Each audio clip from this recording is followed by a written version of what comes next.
The Zenith Labour Party candidate says his quest to become governor is born out of the need to engender rapid development in Anambra State by engaging with Nigerians in the diaspora to attract foreign investment into the state.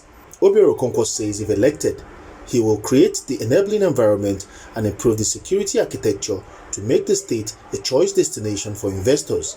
Think-home policy, because we believe that with the security situation in Nigeria, you can only get investors who will come and put their money here with special relationship, with special sentiment. This is my home. This is where I must have to put something.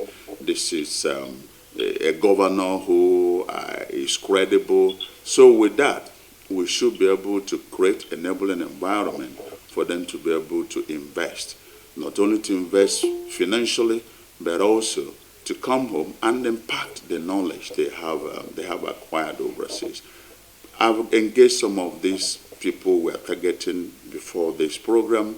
They made contribution and input to our own, to this our manifesto 10-point agenda, and they are ready to come. For instance, those in the healthcare area, they are going to bring in their own resources to set up tertiary hospitals in the 3 senatorial zones in Anambra State, and that will bring about health tourism.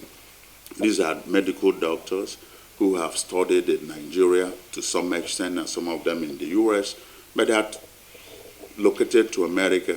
They had established properly, and they even have their second generation kids running their clinics, and they're about 60s and above, and they just can't imagine staying and living in the U.S., dying there without making an impact home. So that's settled. I know that they need enabling environment to be able to invest. That's where you come with the issue of peace and security. It is very critical and paramount in our own 10-point agenda. We believe that the best way to attack the insecurity, first of all, you do not only have to make all the necessary provisions in terms of technology, training of security personnel.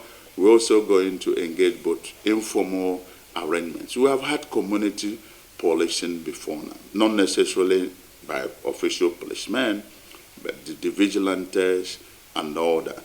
We're going to really deeply invest in them, increase the level of training, and then obviously for security to prevail, there must be jobs. The ZLP candidate also promised to grow the economy of the state and provide jobs for the youths. I have been a diasporan at some point, so I can understand the sentiments and the feelings over there. And in my own private capacity, I've also been instrumental to so many diasporan investment in Nigeria. So that's why in my own 10-point agenda, we had articulated clearly a practical and people-oriented programs that has special consideration for the diasporans. And one of the cardinal points is what we call diasporan engagement. I am aware that Nigerians in the United States may have been generating income of about $40 billion US, and when you add it to Nigerians in UK, in Asia, and all over, they might be getting about 60 to 70 billion. And diaspora repatriation in Nigeria is probably second to Philippines, where we got over 20 billion US. And out of that, I think we should be having about 40% being Anambrarians.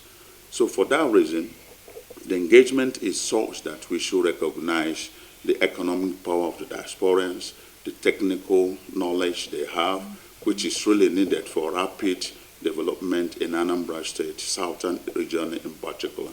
That investment coming from overseas will bring about economic growth, and that economic growth will bring about jobs, and jobs will take away the youth from the street.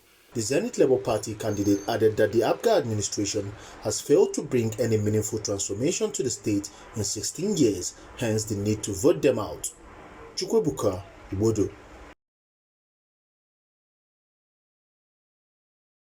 Thanks for checking out SYMFONI on YouTube. Please be sure to subscribe and like our videos for updates.